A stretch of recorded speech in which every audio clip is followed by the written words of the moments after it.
महादेव क्यों भागे एक असुर के डर से।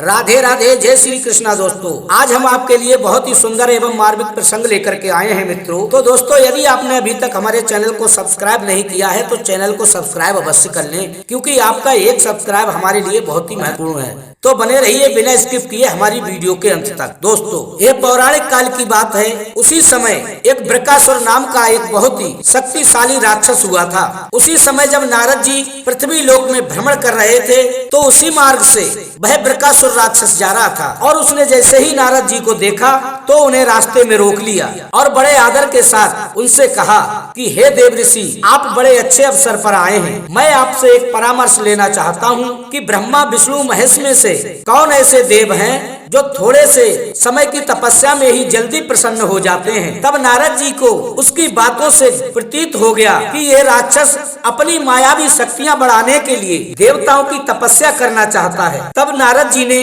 अपने मन में विचार किया, मुझे लगता है कि अब ये तीनों देवों में से किसी एक की विशेष तपस्या कर वरदान प्राप्त करना चाहता है, और वरदान पाने के बाद इसकी राक्षसी शक्ति बहुत ही अधिक बढ़ जाएगी। ये ऋषियों, ब्राह्मणों और देवताओं को बहुत कष्ट देगा। लेकिन उस हालात में नारद जी कुछ कर भी नहीं सकते थे बंधु। तब उन्होंने सोचा कि अगर बृकासुर को इस सवाल का जवाब नहीं दिया तो वह उनके सामने संकट बन जाएगा। तब नारद जी ने बहुत ही सोच विचार करके बृकासुर से कहा, वैसे तो तीनों देवों में से किसी एक की तपस्या करने से मन चाहा वर मिल जाता है, लेकिन भगवान भोलेनाथ को बहुत जल्दी प्रसन्न किया जा सकता है। ब्रह्मा और विष्णु शीघ्र प्रसन्न नहीं होते हैं, और इन देवताओं को प्रसन्न करने के लिए कई वर्षों तक तपस्या करनी पड़ती है, और हो सकता है तब तक तुम्हारी आयु समाप्त ना हो जाए कहीं और तपस्या पूरी ना हो सके। परंतु भगवान शंकर ऐसे देवता हैं जो थोड़ी सी ही तपस्या में प्रसन्न हो जाते हैं और अपने भक्त की किसी भी मनोइच्छा की पूर्ति के लिए बिना कुछ सोच विचार किए अपने भक्त को मनवांछित फल प्रदान करते हैं। तुम्हारी ही जाति के रावण तथा बाणासुर ने भगवान भोलेनाथ की तपस्या करके बहुत सी शक्तियां अर्जित की थी, और अब तुम स्वयं विचार कर लो कि तुम्हें किसकी तपस्या करनी है और किसकी नहीं करनी है, जिससे आपको शीघ्र फल प्राप्त हो सके। तब बृकासुर को नारद जी की बात समझ में आ गई बंधु। उसने नारद जी का आभार प्रकट किया और वहां से चला गया। तब बृकासुर ने भगवान शंकर की तपस्या करने का निश्चय किया, और नारद जी के कहे अनुसार बृकासुर हिमालय पर्वत पर केदार क्षेत्र में जाकर भगवान शिव की तपस्या करने लगा। यज्ञ, जप, तप, ध्यान सब प्रकार से वह पूजा पाठ करने लगा। काफी समय तक उसने शिव आराधना की, परंतु भगवान शिव प्रसन्न नहीं हुए बंधु।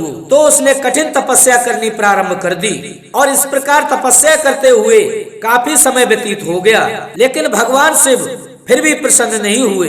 इसके बाद उसने अपने मन में सोचा कि जब मैं अपने शरीर व प्राण भगवान शिव को अर्पण कर दूंगा तब तो भगवान भोलेनाथ प्रसन्न होकर प्रकट होंगे। ऐसा अपने मन में विचार करके एक दिन वह अपने शरीर का मांस काट काट कर यज्ञ कुंड में डालने लगा बंधु, लेकिन भगवान शिव फिर भी प्रकट नहीं हुए। आखिर में थक हार कर एक दिन उसने अपना शीश काट कर भगवान शिव को अर्पित करने का निश्चय किया, और जैसे ही उसने अपना शीश काटना चाहा तब उसी समय भगवान शिव प्रकट हो गए और बोले, ठहर जाओ वत्स, तुम्हारी तपस्या पूर्ण हुई। मैं तुम्हारी तपस्या से अति प्रसन्न हूँ। जो वरदान मांगना चाहते हो वो मांग लो।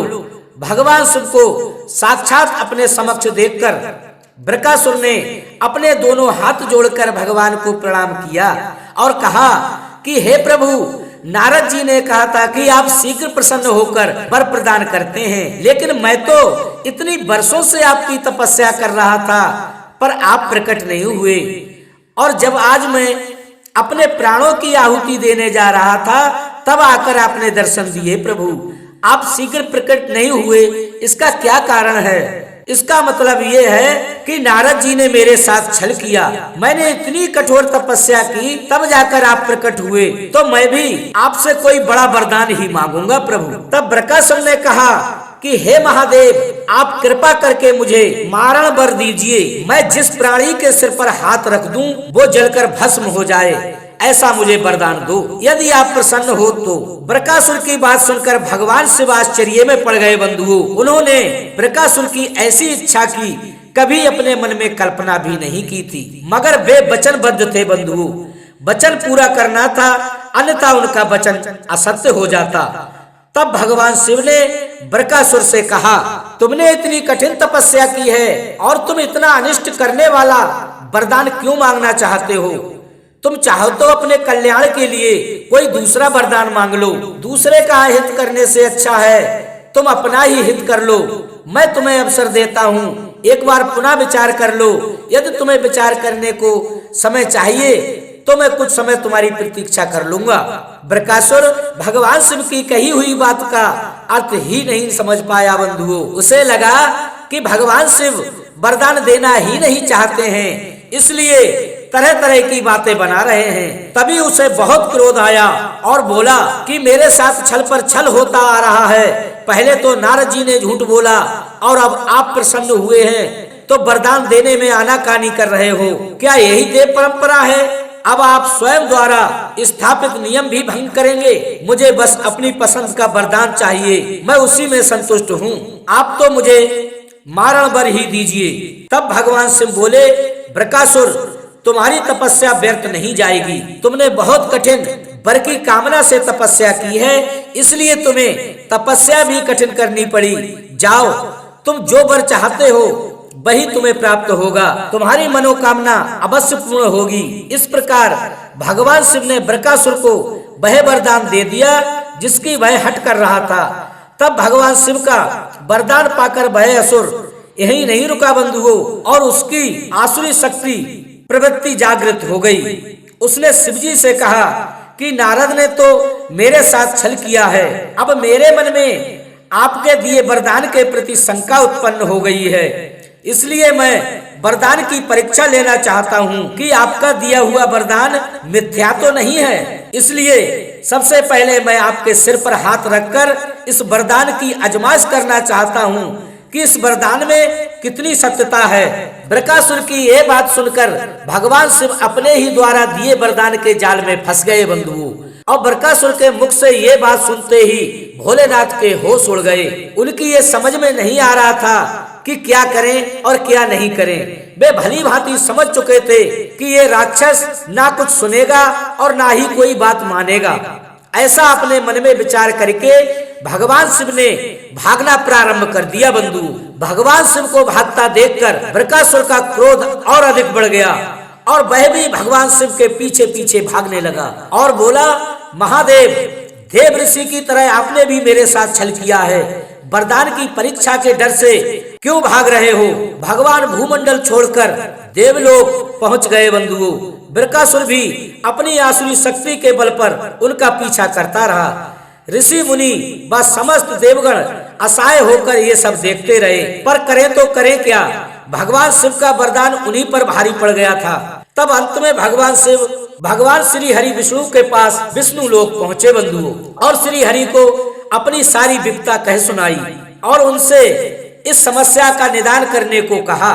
तब भगवान श्री हरि विष्णु मंद मंद मुस्कुराते हुए बोले कि अगर बिना सोच विचार किए हर किसी को वरदान दोगे तो यही हाल होगा महादेव। स्वयं ही प्राण बचाते हुए भागते फिर रहे हो ना। बताओ प्रभु, मैं क्या करूं? आपके वर की सहायता तो सिद्ध करनी ही होगी। किसका सिर उसके आगे करूं? भगवान से बोले, नारायण, मुझे कोसने से मेरा संकट दूर नहीं होगा। कुछ करिए और शीघ्र करिए, अन्यथा वह यहाँ भी पहुँच जाएगा।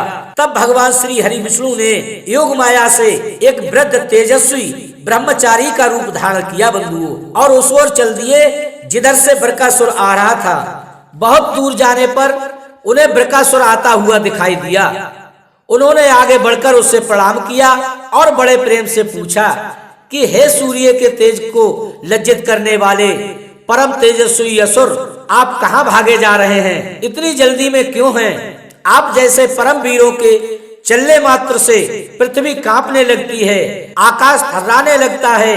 आपका प्रभाव ऐसा है कि आपकी गति से तीनों लोकों के प्राणी त्रस्त होते हैं। हे सूरवीर, हम जीवों पर दया करें, हम आपके शरणागत हैं। आपके इस प्रकार दौड़ने से संसार क्षुब्ध हो गया है आप विश्राम करके हम सब पर कृपा करें, अपने शरीर को कुछ आराम दीजिए। शरीर से ही सारे कार्य सिद्ध होते हैं, इसलिए इसकी ऊर्जा अधिक नष्ट मत कीजिए। आप तो हर प्रकार से सामर्थ्यवान हैं, देवता भी आपके आगे तुच्छ हैं, फिर भी मेरे योग्य कोई कार्य हो तो बताओ।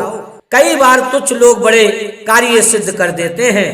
एक तेजस्वी ब्रह्मचारी के मुख से अपनी प्रशंसा सुनकर बृकासुर फूला नहीं समाया बंधुओं। तब बृकासुर ने भगवान शिव और उनके वरदान तथा उसकी परीक्षा की बात भगवान विष्णु को बताई। तब भगवान विष्णु जी पहले तो बृकासुर पर हंसे और कहा कि असुरराज, तुम किसके वर की परीक्षा लेना चाहते हो? वह बोला, भगवान शिव की, जिसका कोई घर बार नहीं, जो भूत प्रेतों के साथ घूमता रहता है, वह भला किसी को क्या वर देगा? तुम्हें नारद ने गलत जानकारी दी है। शिवजी का काम वरदान देने का नहीं है। शिवजी का तो खुद का कोई ठिकाना नहीं है। वे पहाड़ों में रहते हैं और पिशाचों के साथ घूमते रहते हैं। वह किसको क्या वरदान देंगे? शिवजी के पीछे बेकार दौड़ रहे हो। वर देने वाला तो स्वयं ही इतना शक्तिशाली होता है कि उसके वर का असर स्वयं उस पर हो ही नहीं सकता। उन्होंने तो तुम्हें झूठ मूठ का वरदान दिया है। तुम्हारी इतने वर्षों की तपस्या व्यर्थ गई। वरदान तो सिर्फ दो ही देवता देते हैं, वो है भगवान ब्रह्मा और भगवान विष्णु। तुम्हें वरदान ही प्राप्त करना था तो ब्रह्मा या विष्णु की आराधना करनी चाहिए थी। बृकासुर उनकी बातों में आ गया बंधुओं। ब्रह्मचारी की बात सुनकर वह बहुत उदास हुआ और उसका मनोबल टूट गया। कहने लगा, मुझे तो नारद जी ने बताया था कि भगवान शिव की तपस्या करें, वह अतिशीघ्र प्रसन्न होकर मन चाहा वर प्रदान करते हैं। तब ब्रह्मचारी बने श्री हरि भगवान विष्णु ने कहा कि तुम बड़े भोले हो, जो तुमने नारद पर विश्वास किया। वह तो ऐसा घुमक्कड़ साधु है जो सबको उल्टी सीधी ही सलाह देता रहता है। उसकी सलाह से कभी किसी का भला नहीं होता। अगर तुम्हें मेरी बात पर भरोसा ना हो तो अपना हाथ खुद अपने सिर पर रखकर वरदान की आजमाइश कर लो। अभी के अभी शिवजी की पोल खुल जाएगी कि कैसा झूठा वरदान देकर तुम्हें बहकाया है। उनके इस झूठ की पोल ना खुल जाए, इसीलिए वे भाग गए। इतना सब सुनने के बाद बृकासुर को ब्रह्मचारी की बात पर विश्वास हो गया बंधुओं कि शिवजी ने उसके साथ छल किया है, उन्होंने तुम्हें झूठा वर दिया है। उसका विवेक धीरे धीरे नष्ट होने लगा। ऐसा सोचते हुए उसने वर की सत्यता की परख करने के लिए उसने क्रोध में आकर अपने ही सिर पर हाथ रख लिया। और बृकासुर ने जैसे ही अपने सिर पर हाथ रखा, उसी समय अग्नि की एक प्रबल ज्वाला प्रकट हुई और एक झटके में उसका शरीर जलकर भस्म हो गया बंधुओं। इस तरह बृकासुर का अंत हो गया और इस प्रकार भगवान श्री हरि विष्णु की सूझबूझ से शिवजी व अन्य देवताओं की चिंताओं का निवारण हुआ बंधुओं। तब शिवजी ने श्री हरि को और श्री हरि ने शिवजी को प्रणाम किया। श्री हरि बोले कि प्रभु, आज से जो भी जीव अपने ऊपर उपकार करने वाले के प्रति कृतज्ञता दिखाएगा, उसके सारे संचित पुण्य नष्ट हो जाएंगे। जिस लोभ में वह कृतज्ञता करेगा, एक दिन वही उसके अंत का कारण बनेगा। ऐसे जीव धीरे धीरे करके अपने अंत की ओर स्वयं जाएंगे और उन्हें पता भी नहीं चलेगा। तो बंधुओं, कैसी लगी आज की हमारी ये कथा? यदि अच्छी लगी हो तो कमेंट करें, शेयर करें, लाइक करें और हमारे चैनल को सब्सक्राइब अवश्य करें। इसी के साथ बंधुओं, राधे राधे, जय श्री कृष्णा।